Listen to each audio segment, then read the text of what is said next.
Welcome to your deep dive. Today we're exploring coaching alchemy. We're using excerpts you sent from Stuart Eglin's book, The Inner Fire. Yeah, this book, it's really interesting how Eglin combines these ancient alchemical ideas with modern coaching.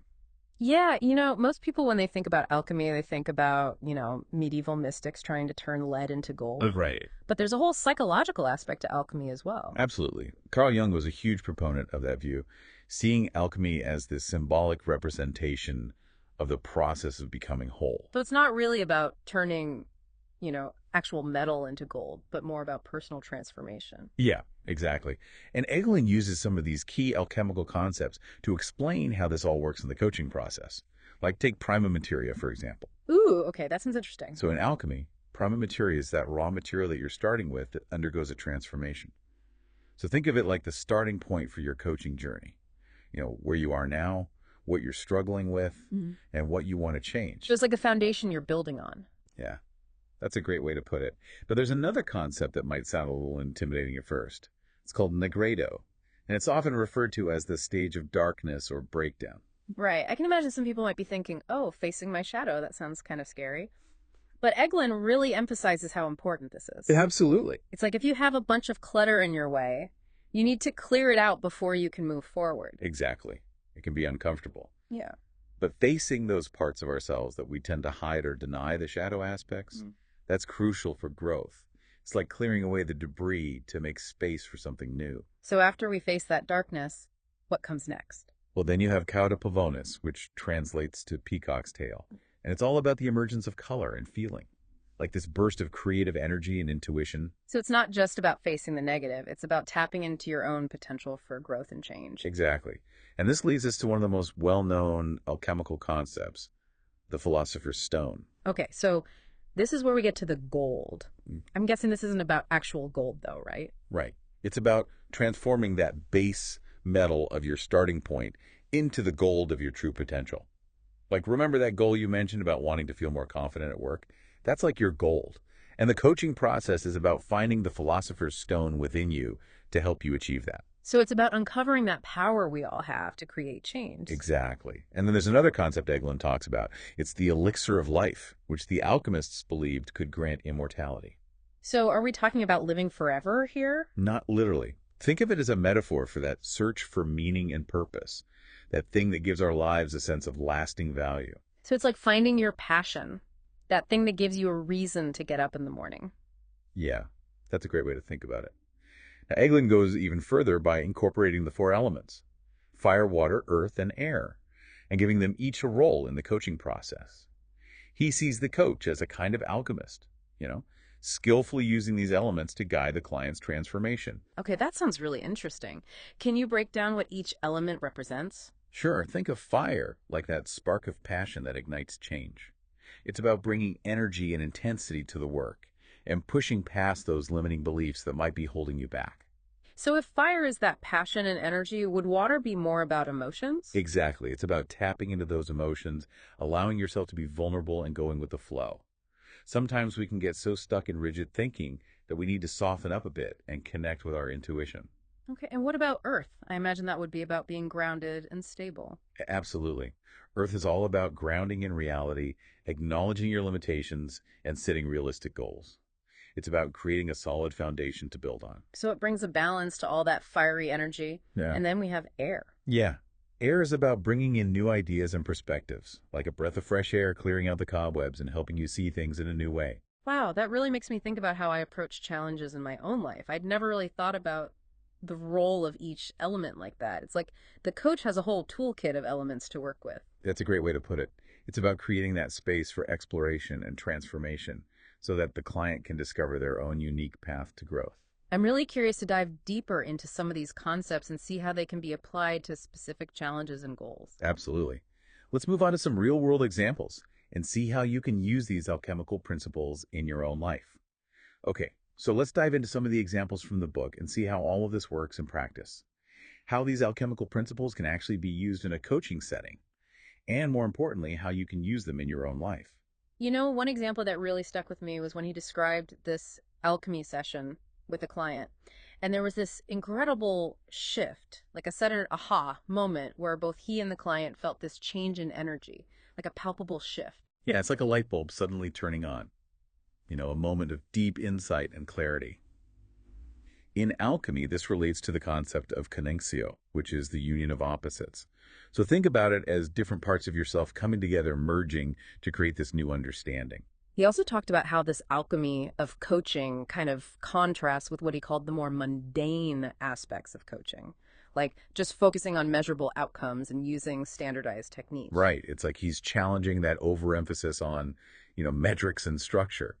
While those things are important, they can sometimes overshadow the deeper transformative power of coaching. So it's about going beyond setting goals and following a plan. It's about diving into that inner world and exploring those deeper layers of ourselves. Exactly. It's about helping clients connect with their true purpose and passion.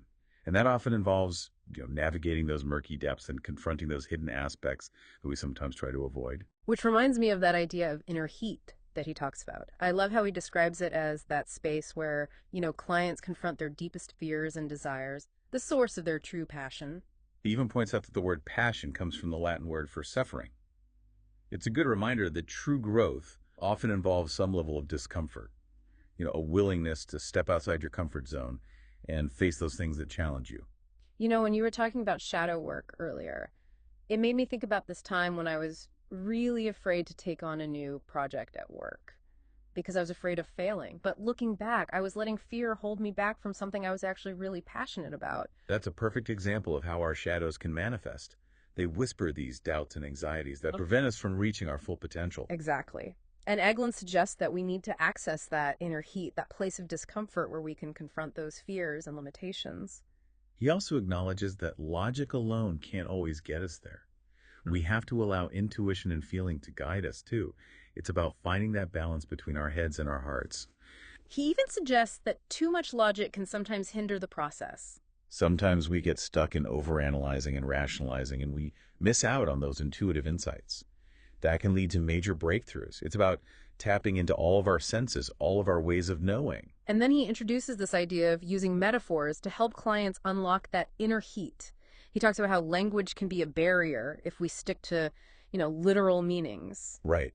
What's fascinating is that he sees metaphors as a way to kind of bypass those logical barriers and tap into the unconscious mind, where those deeper truths reside. It's like they create a bridge between the known and the unknown, opening up those uncharted territories within ourselves. And this can lead to what he calls a unification of opposites, reconciling those seemingly conflicting parts of ourselves, like reconciling anger and patience, pride and humility, desire and compassion. I love that. It's like recognizing that we're not just one-dimensional. We can hold those seemingly contradictory qualities and integrate them into a more whole and authentic self. Exactly. It's about embracing our complexity and realizing that those different parts can actually work together to create a richer, more fulfilling life. Now, earlier you mentioned how Eglin uses the example of whiskey distillation to illustrate the concept of distillation in coaching. Oh, yeah. He talks about how whiskey makers skillfully combine all four elements, fire, water, earth, and air, to create that potent spirit.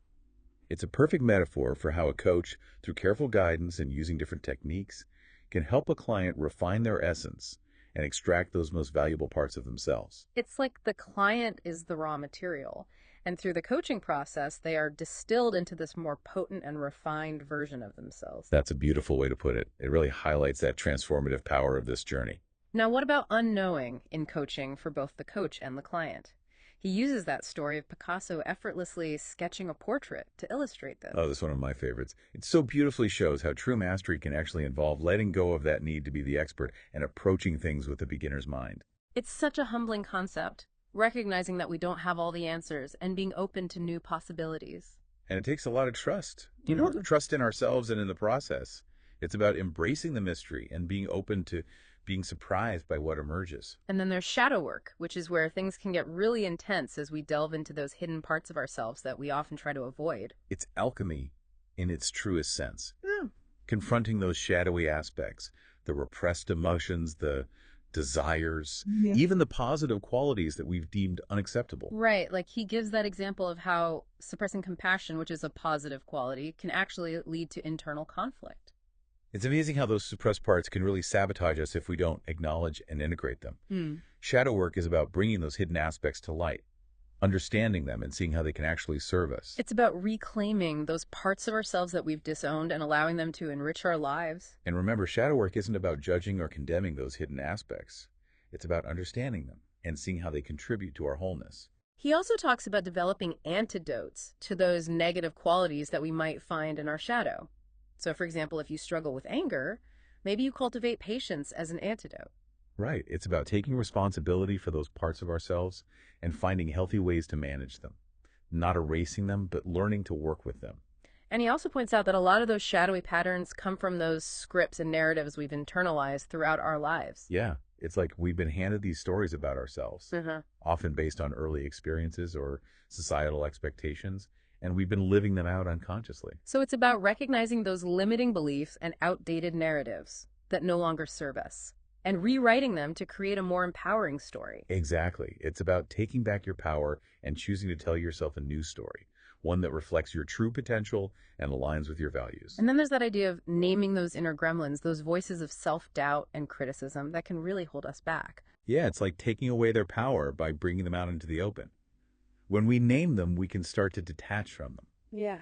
and choose not to let them dictate our actions. Okay, so now I want to touch on the elixir of life again.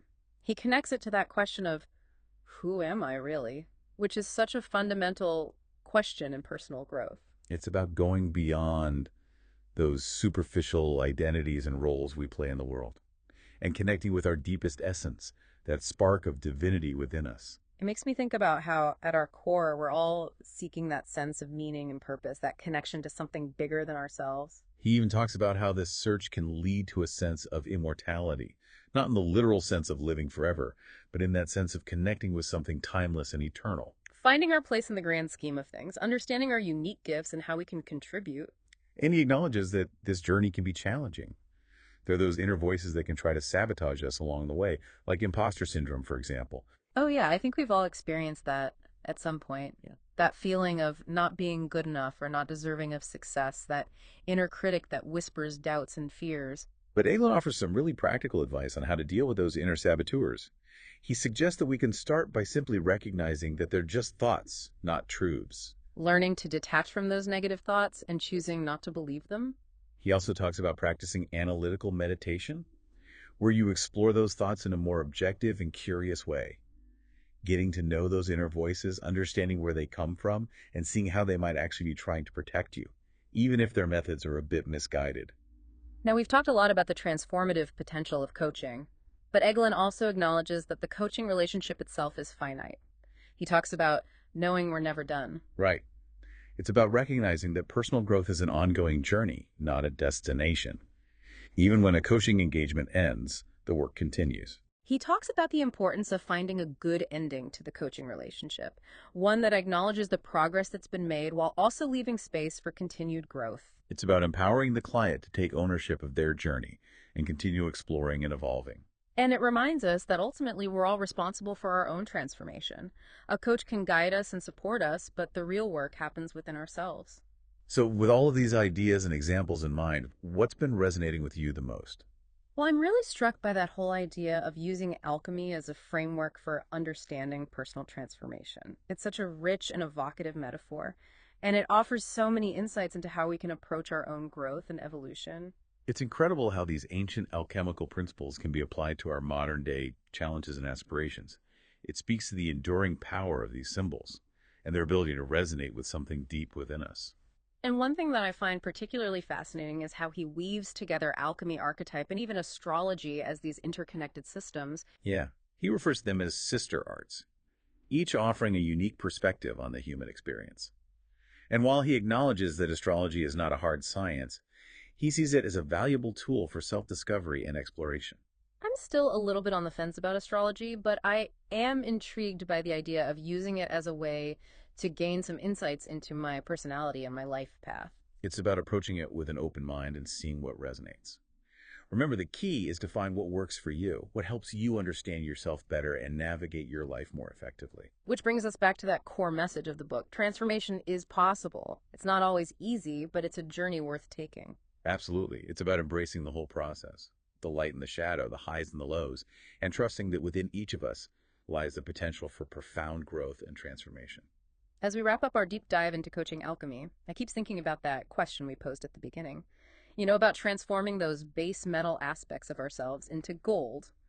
What potential is waiting to be unearthed? What do we want to change? It's such a powerful question to consider. It really highlights how transformation is an ongoing process. It's a continuous journey of self-discovery and refinement. It reminds me of the Philosopher's Stone, that alchemical symbol of transformation. It's about finding that inner catalyst that can help us turn our challenges into opportunities for growth. Right. And like we've been talking about, that often means confronting our shadows, embracing those parts of ourselves that we might tend to shy away from. And we can't forget about the elixir of life either. That search for meaning and purpose. It's not just about achieving external success, but finding that inner sense of fulfillment and connection that really gives our lives lasting value. You know, it's interesting how he connects these alchemical concepts to something as practical as arranging the chairs in a coaching session to create a more collaborative environment. Oh, yeah. He calls it creating a vessel, that container for the transformative work to take place. And he even talks about the challenges of coaching in the online world where you have less control over the physical space. Right. He suggests that we can still be mindful of creating that vessel, even if it's virtual. Being intentional with the space we create, both physically and energetically. Like setting the stage for transformation, creating an atmosphere of trust and openness. And he emphasizes how important it is to prepare ourselves energetically as well, regardless of the setting. Being present and attuned to the client's needs, creating that space where they can feel safe to explore and evolve. So as we bring this deep dive to a close, what's one key takeaway you hope listeners will walk away with? I think the most important message is that transformation is possible for everyone. It might not always be easy, but it's a journey worth taking. And we don't have to do it alone. Whether it's working with a coach, a therapist, or just through self-exploration, there are so many resources and tools available to support us. And remember, one of the most valuable tools is our own curiosity. Absolutely. Approaching our inner world with that sense of wonder and a willingness to explore, to uncover those hidden treasures that are waiting to be found. So to wrap up our journey into coaching alchemy, I want to leave you with a final thought from Eglin. That which you most need will be found where you least want to look. It's a great reminder that sometimes the biggest insights and breakthroughs come from facing our shadows, embracing those parts of ourselves that we might be tempted to avoid. So keep exploring, keep asking questions, and trust in that alchemical process of transformation. Your own gold is out there waiting to be discovered.